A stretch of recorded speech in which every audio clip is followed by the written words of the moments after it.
You're listening to an Anazao Ministries podcast. What is Animal World? And who is C.S. Lewis really? Today we're going to be discussing the book Surprised by Joy by C.S. Lewis. This episode is for anyone. It's going to be one of our more blatantly Christian episodes. But hang in there. He really lived a fascinating life. I think it'll be worth your time. Hey everyone, welcome to Systematic Geekology, episode number 47. We are the Priest to the Geeks. And when I say that, I don't mean that we're actually priests, but rather in the more biblical sense of being mediators between Greek culture and Greek geek culture and the Bible. It's not a trap. I just love C.S. Lewis. Joe loves C.S. Lewis. It's just going to be a fun time talking about a fascinating person's life.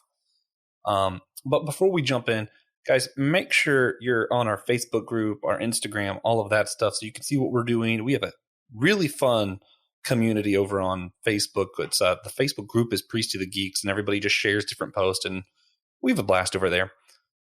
I am Joshua Knoll.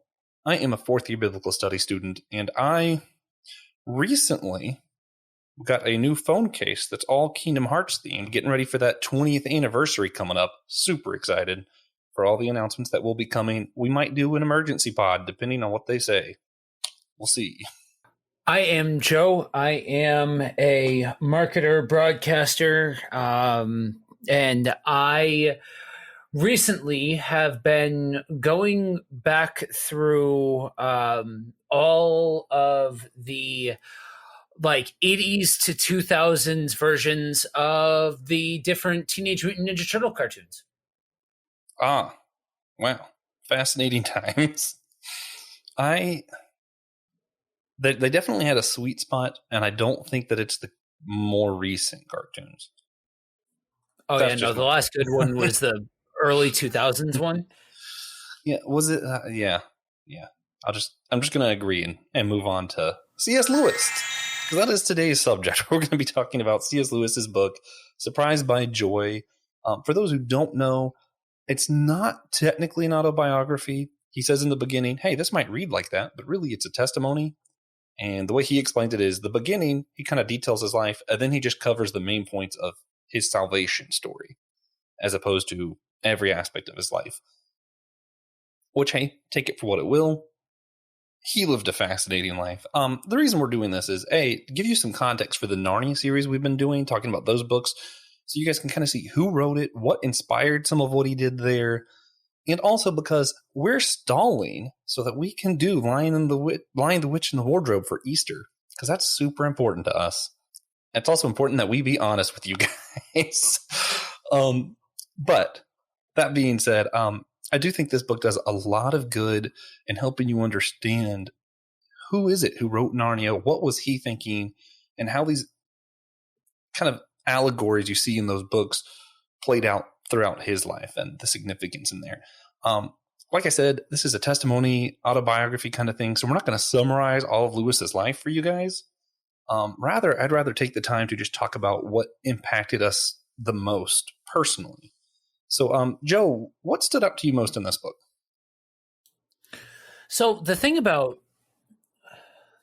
draws me to C.S. Lewis, I'm finding, is that he is the type of person that gives lyrics to things that a lot of people feel or contend with or take issue with or have experienced or so on and so forth. He's one of those people that has this way of presenting things in a way that's reachable to the common person, to the everyman, that I'll say it, he does better than any of his contemporaries, in my opinion. And, that also stands to the fact that, I'm a bigger Lewis fan than I am any of his contemporaries. I think he's a better author. I think he's a better storyteller. I know you don't agree, but that is probably the thing that stands out the most, is that there are so many aspects of his story that as he's going through these things and expressing these things, and as we're going through the timeline of events and we're seeing, kind of the ebbs and flows of his story, that I feel like I could resonate with, because they're very reachable. They're things that a lot of Christians go through, and they're things that they're aspects of life that need to be contended with and need to be wrestled with for a lot of people in authenticity, not in this manner of, we're going to, these are the things that we don't talk about. No, these are the things that these are exactly the things that many people need to talk about in order to have that deep, rich relationship with God. Yeah. So before I word vomit all the main points that stood out to me in this book, just because I feel like I have to do the hot take. I feel like it's necessary that we disagree. Like it's just necessary for Josh and Joe to be on an episode. It's just something that has to happen. I will say, I think he was the greatest writer of his time. I personally think he is the greatest theologian to ever not consider himself a theologian. And yeah, overall, I admire him more than any other author, just hands down, period. My bookshelf filled with Lewis is filled with more of his works than the library or the bookstore, and has been for at least 10 years. That being said, I don't think he's a good story writer. I love his other stuff. A lot of his stories kind of fall flat for me. Ranson kind of being the exception, but even that, I find the concept more interesting than how he actually articulates his story. But that's semantics at that point, so who really cares? But his theology is great. The way he reaches people are great. Clearly, these stories have impacted people for his generation and then our generation. There's no doubt that he is one of the greats. I just had to throw out there, I don't love Narnia. I do like it. I love that other people love it, because man, does it make some great points. Did you want to respond? I mean, other than the fact that you're wrong, that's no. I would agree with 90% of what you said, but I also think that I think that, especially as I've gone through these companion pieces to the Narniad, these companion pieces to the Space Trilogy, these companion pieces to the different works that Lewis has done, and really by osmosis, I've also been taking in companion pieces to some of the other Inklings work and things like that, that I'm finding that so much of this is so subjective and written in such a way that it's going to resonate with the personality type that it's supposed to resonate with. Narnia is going to resonate with people that enjoy that sort of writing. The Lord of the Rings is going to resonate with people that, are pretentious. Wow. Low blow, Joe. Well, I mean, the truth hurts. No, I'm just kidding. I'm just kidding. I know I am absolutely in the minority of people that prefer the Narniad, but still, but to me, that, to go back to Lewis squarely, that's part of what, to me, speaks to the talent that he had as a writer and as a storyteller, because he was able to take these different concepts and reframe them in different ways to be accessible to different audiences. If you're looking for more of an apologetic point of view and things like that, like the more beat for beat his actual theological works, look to his theological works. If you're looking for something that's more sci-fi flavored and a little bit more story than really but like this is very clearly an allegory and all of that kind of stuff, then go for the Space Trilogy. If you like that allegory and you like fantasy and all that kind of stuff, Go for Narnia. But they're three distinct pieces to a greater whole of a writer that just was able to express this whole God thing in a way that is just, I don't know, mind blowing for me, for somebody that's outside of like the theological writers. Like, I can point to Christian writers that may be considered better at writing Christian works, but we're talking about life stuff. We're not talking about telling stories with these other people like John Eldridge, people like Brendan Manning, people like that. They're book writers. We're talking about a guy who told stories that were immersive and then pointed to the source material. Yeah. So something from Surprised by Joy, which explains why I love Lewis so much and why I think he's a better theologian than theologians are. He studied literature. When he comes to the Bible, he's not coming to it from someone who studied how to think like hundreds of people before him thought, or how to read it this correct way. He is coming at it from someone who understands how books work. He spent his entire life understanding how literature works, which is why when you read his take on like the Psalms or 100 other things, it is going to be unique. I'm going to save some of that for our bonus episode on Patreon. We're going to talk some about C.S. Lewis's theology. If you guys want to hear that, jump on over there. But I do want to kind of hone in on, when we're talking about how good of a writer he is, I want to get your opinion on this before I share my opinion. Would you say that if you had to say what one of his works best made the argument for Christianity? I know a lot of people go to Mere Christianity for, his apologetics. What would you agree? Would it be Mere Christianity for you, or is there another work that you think better explains his view of salvation? I think that Mere Christianity is the best explanation of the what's, meaning, what does he believe about this? What does he view as Christianity? Kind of a template, if you will, for the church. And I'm talking large C.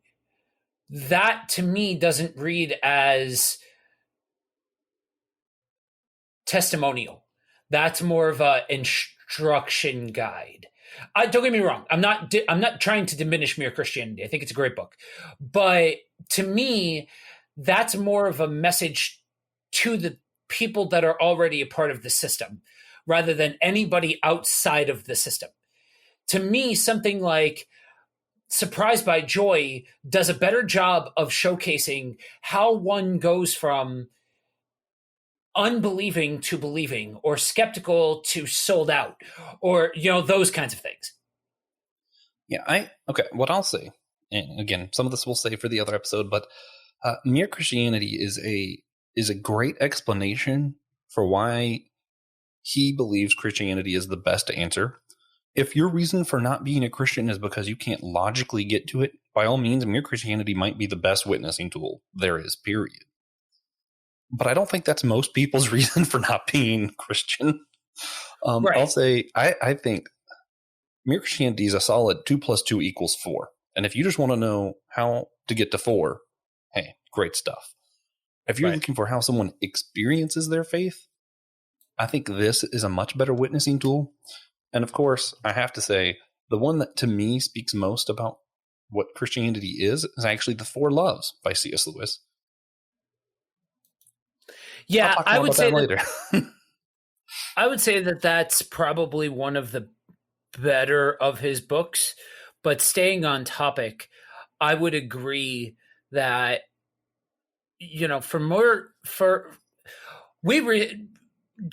we recently got into a conversation on my show about kind of what brought us to the apologetic stance, the different things that we contended with, the different aspects of that, because that whole thing of being an apologetic work or a witnessing tool or whatever you want to call it is a little ambiguous at times. It means different things to different people because it encompasses so many different things.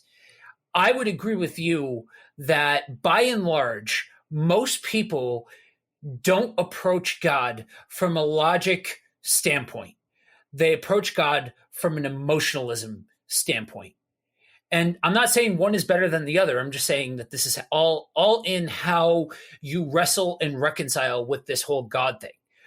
And so if I would agree that if you're looking for a handbook, if the person that you're ministering to is a very logical thinker, then maybe Mere Christianity would be the best bet.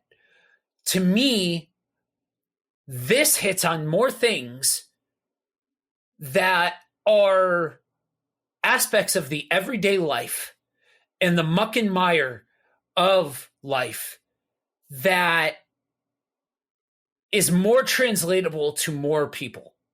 So if I had to pick one to go for, depending on when you ask me, I may also pick the Four Loves, but keeping it on topic, this is one of those works that I would absolutely point to because, like I said, we think about these literary titans, right? We think about these people that at this point in history, they are historical figures. And so there's countless conversations, sermons, books, podcasts, all this stuff that's written or done about these people. And so it's easy to kind of inflate them at times as being these predominant thinkers and all of that kind of stuff. But to me, this reads like this is a dude who had to go through some things in order to get to the cross. Yeah. That, to me, is incredibly translatable. Yeah, I'll say this, through his story, you kind of see the positive end of what Christianity can be. And I think that'll win a lot of people over. Four Loves, by comparison, I'd say is almost the negative. It does a lot of showing how everything you have lacks and how the only thing that will actually fill it is salvation. So kind of two sides of a different coin, even though Four Loves isn't a story in the same way. Anyway, back to this book. I think, Joe, could you explain to them, why is it Surprised by Joy? Why is joy such an important part of Lewis's story? I think the best way to put that is to look at the kind of course of events and things that led to I think the best way to answer that is looking at how he reconciled this whole thing, how he dealt with this whole thing, because he goes from this point of lapse to recovery, I guess is a good way of putting it. There's these longing issues of the heart that he talks about, these longing issues of looking for, as the old song goes, looking for love in all the wrong places. He doubts and then comes back in such a way that you almost get the air that when he writes, he was the most reluctant conversion story that you can read about. Yeah. You know what I mean? Like he didn't come to this in the same kind of way that you hear a lot of stories come about. It wasn't this expressed, I'm going to do this, I'm going to prove this, this is what I think, this is where I'm hedging my bets. It's more of a God snuck up on him sort of thing. And so that's why I say, like, you have to, in order to fully get, yes, we can point to that. And that's kind of the shorthand answer of it's almost a story of like I said, God kind of sneaking up on him and it kind of being under his nose and all that kind of stuff. But in order to really appreciate the destination, you have to see the process of the journey because it all speaks to each other. Yeah.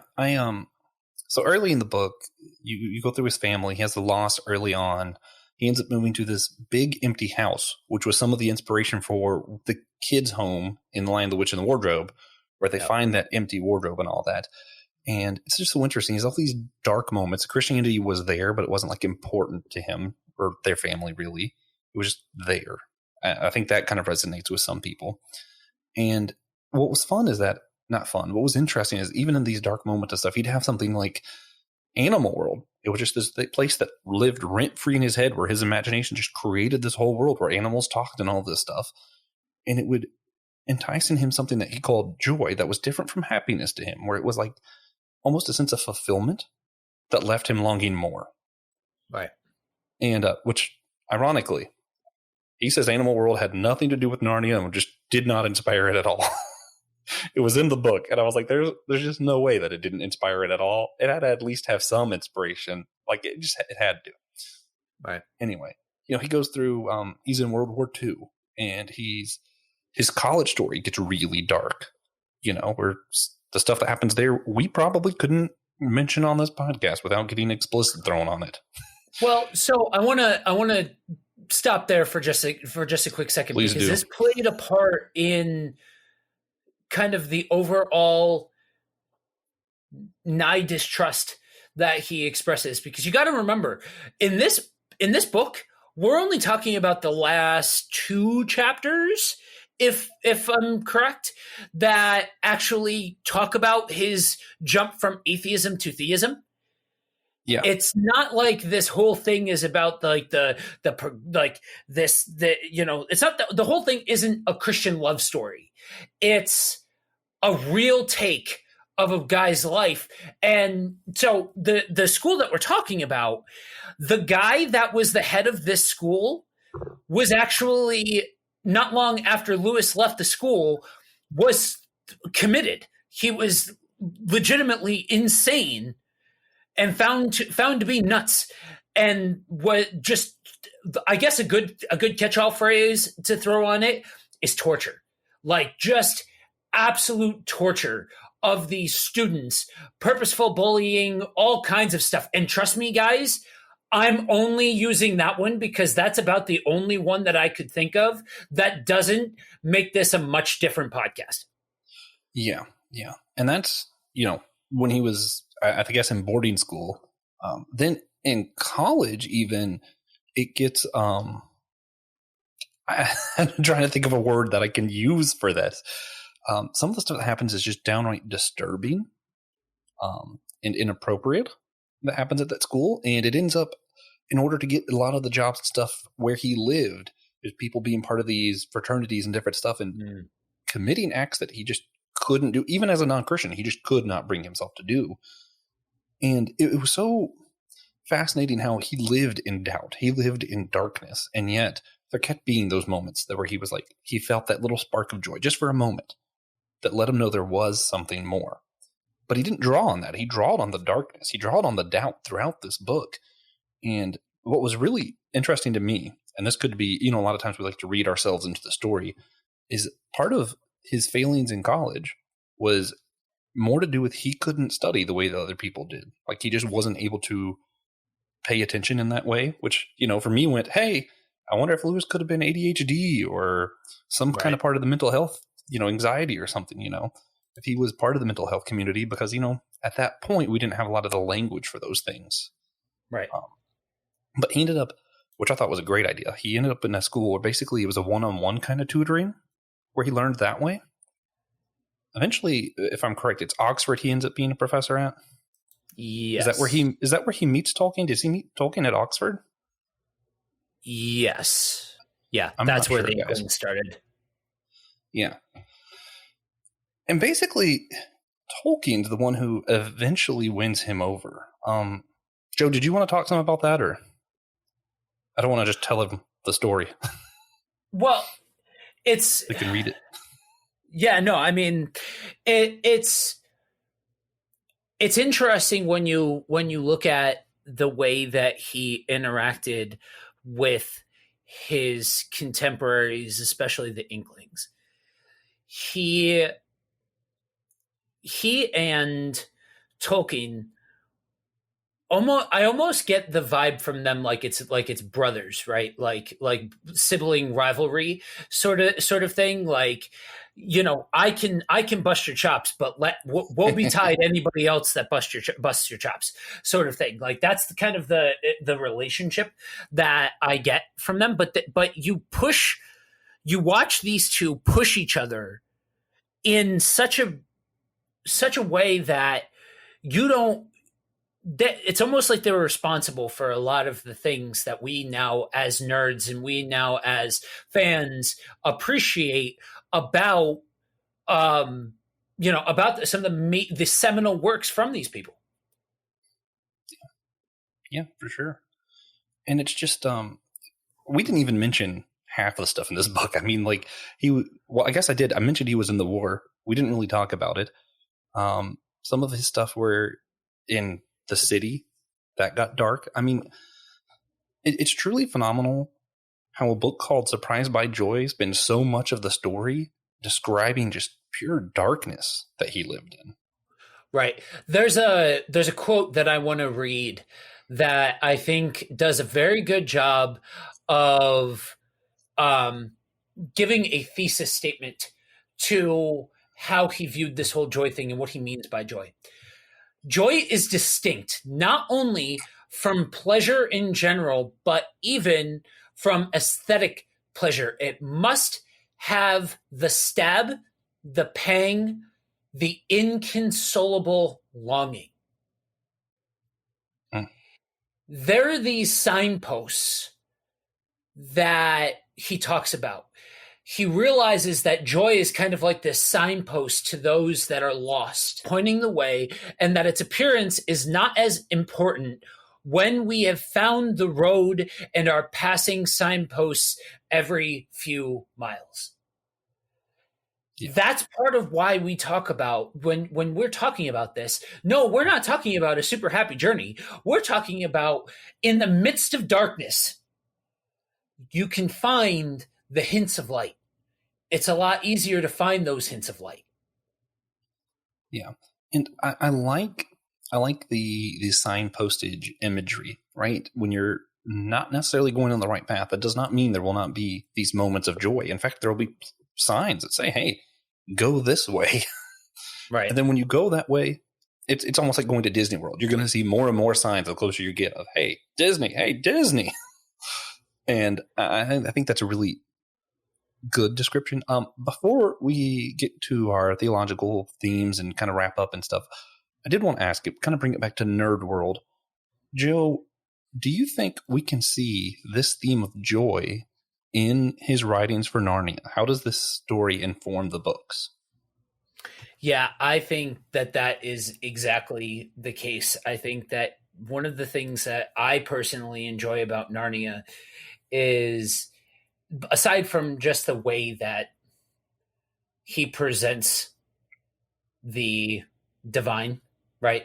Aslan, the Narnia as a whole, so on and so forth, is that there's real aspects to this. There's hard aspects to this. It's back and forth. It's not afraid to be honest about circumstance in a lot of ways, but you find that he has this way of expressing that randomly peppered into each one of these stories and each one of these different scenarios, regardless of who the main character is, because we know that Narnia covers a large stretch of time of Narnia. So we cover a lot of different, not just the kids, not the original kids, but a lot of different people and players and things like that. But it's still the same theme of darkness hinted and accentuated with light and with goodness and with joy. Yeah. Y'all just did Horse and His Boy was the last part of the series last month. And wow, what a story of darkness. And then when Aslan shows up and says, hey, all of these signs that you saw throughout were actually me. Right. Mind-blowing. Great book. Great stuff. Before we get to today's verse, I want to let you guys know, again, you should really check out our Patreon. We're going to be talking more about Lewis's theology on there. We do a weekly D&D, all kinds of stuff you guys could be a part of. Right now, if you're in the next 10 people to join or so, you get access to everything, regardless of what tier you join at. Highly recommend that. Check it out. So, Joe, I feel like everything we talked about was theological and philosophical themes. Well, I mean, with this one, I have to now turn based off of what you said and kind of turn and break the fourth wall a little bit. Yes, there is a theological aspect to this show. And so for those of you that aren't Christian, but still, interact and enjoy and all of those things, hi, glad you're here. Absolutely. But the reality is that we are all under the same banner, that outside of the nerd portion of it, yeah, we're all Christians. And yeah, we celebrate and we talk about different nerddoms and things like that. But we're always going to bring it back to home base in a lot of different ways. And when you're talking about nerd culture, that in this part of the woods, right, we're in this part of town where you don't get away from, you're not able to talk about this without going into, at some point in time, the deep theological aspects of the story. And especially with this sort of book, again, hi, glad you're rocking with us. And I hope that you've enjoyed this particular episode, even though it's more about the author than it is about a particular IP or nerddom. But with something like this, it's so important to take into consideration that there is an aspect of enjoying these stories where it's also celebrating the author. It's also celebrating the person who wrote the material. And so this is C.S. Lewis year. We are going through periodically throughout this year and discussing these different things. Yeah, this book is firmly in the camp of his theological works. Yes, there's arguments, there's innuendo, there's allegory behind some of his other stuff, some of his more geek stuff that we've talked about and all that kind of stuff. But this is theology. This is story. This is power in expressing the idea and concept of God and of joy and different things like that. Even though it only takes up the last 2 chapters of the book, we're talking about a man's story that went from doubting and atheism and materialism and all of that kind of stuff, swinging through to, like you said, a theologian among men who didn't credit himself to being a theologian, which sets him apart and in a lot of ways a class unto himself. Yeah. Well, I mean, and in the same way, if we were studying Middle Earth, The Hobbit, Lord of the Rings, we would have to talk about Tolkien's Catholicism at some point. You have to talk about the author. If you're talking about Alice in Wonderland, Through the Looking Glass, the Jabberwocky, all of that, which Lewis Carroll, the author of all that, was a Christian, but you'd probably talk more about his career as a logician and how logic played such a huge role in that story. Sometimes you have to take a step back, look at the author, and just kind of discuss what it was in their life that informed the story. That's what we're doing with this. Now you guys can understand Narnia slightly better. Hopefully that helps you guys. When I think about this book, I naturally think about joy. Who would have guessed it, right? And I picked a verse that can easily be taken out of context that I want to put in context for you guys. So we're going to talk about Acts 13:52. But let me build the story for you guys. Before then, Paul and Barnabas, they're on a mission. They're in this town. They're witnessing to people. They're making disciples out in the city. They get persecuted. They get kicked out of the town and said all nasty things about them. They leave. And when they leave, verse 52 says, and the disciples were continually filled with joy and with the Holy Spirit. In context, a lot of people will say that verse is about the people in the city. I think they're probably right. I've heard before that it means the disciples were Paul and Barnabas. They were still filled with joy after their persecution. Honestly, knowing how Greek works, it's likely that it was intentionally vague and that Paul and Barnabas and all of these new followers in the city all were still filled with joy, filled with the Holy Spirit. Even after these people try to persecute Paul and Barnabas, they have joy. Even after they try to kick the gospel out of the city, the Holy Spirit moved and the followers had joy.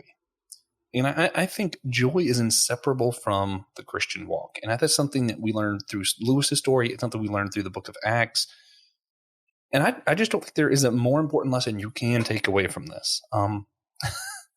So with that, Joe, we talked a lot about joy. We talked a lot about the Holy Spirit. What is an action that people listening can take concerning joy, their faith, anything that we talked about today? What's something that's applicable that people can do? So the biggest thing about joy is that we need to consider is that it's a conditional statement. If, then, okay. So real joy, happiness is one thing. Happiness is temporary. It's fleeting. It's nice. It's good. It's not bad, but it's definitely not joy. There's a difference between happiness and joy. Joy comes from the Lord. That sounds lofty, but there's a reality to that and a richness in that. So it's not just joy and I'm floating on a cloud, playing a harp and all this kind of stuff. No. It's actual joy in experiencing life and experiencing God and experiencing these things. It's very practical. It's not just this ethereal weirdness. You know what I'm saying? And so practically speaking, look for it, pray about it, read about it. You know what I mean? Engage God in a very fundamental level. And outside of that, I'm going to turn for a second back to that contingent of you guys listening that might find yourself on the agnostic or atheist side. I'm not just talking, there's an aspect of this that it's not just about you've got to read your Bible. That's very good and we need to be doing that. Not just about praying. That's very good and we need to be doing that. It's actually looking for it and listening for it. It's looking at the world around you and taking it in its full and complete context without precept. That's when you can see things for what they are. That's when you can see the joy in life. Yeah. But Christian or not, if you've experienced something that has made you wonder if there is more, something that just kind of enticed you in that way that Lewis is talking about, highly recommend reading this book because it's incredibly relatable. It's powerful. And it's honestly just enjoyable to read. It's a good story. So take it for you will. Plus, he lived a fascinating life. Even if you take none of the faith stuff from it, you won't regret reading that book. It's awesome. So that being said, Joe, are you ready to wrap up? I think so. All right. So for recommendations, comic books, games, anime, whatever, you got anything for our listeners today? So to keep in theme with what I mentioned at the top, the final issue of The Last Ronin is about to drop. So if you haven't been keeping up with that, I would absolutely suggest that. Kind of a dystopian future, only one turtle left alive story that is absolutely fantastic. I second that. It's a great arc. Now that most of it's free on Comixology, I caught up. It's fantastic. My next recommendation, sticking with C.S. Lewis, even though he didn't write this one, this is going to be for advanced Christianity. It's very challenging. I don't agree with everything in this book.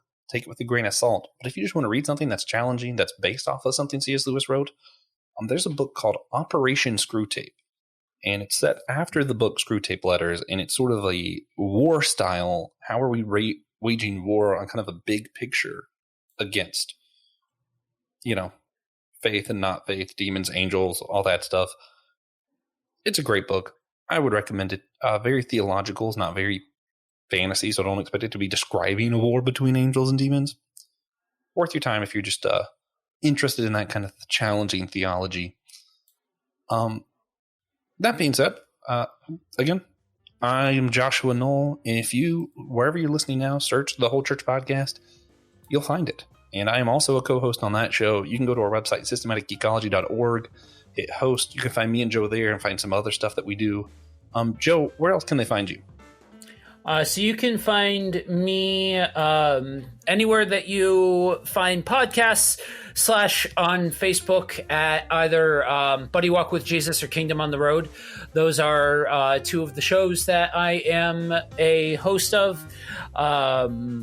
Most days I am live on Facebook in some form or fashion. Yeah, that's true. I follow them. And next episode, we're going to be talking about Dying Light 2, the new video game, and then zombies in general in media with host TJ Blackwell and Brandon Knight. That's going to be a blast. Don't miss it. Go to our website in the description to let us know what you've been geeking out on and what we should be geeking out on. And remember, we are all a chosen people, the geekdom of priests.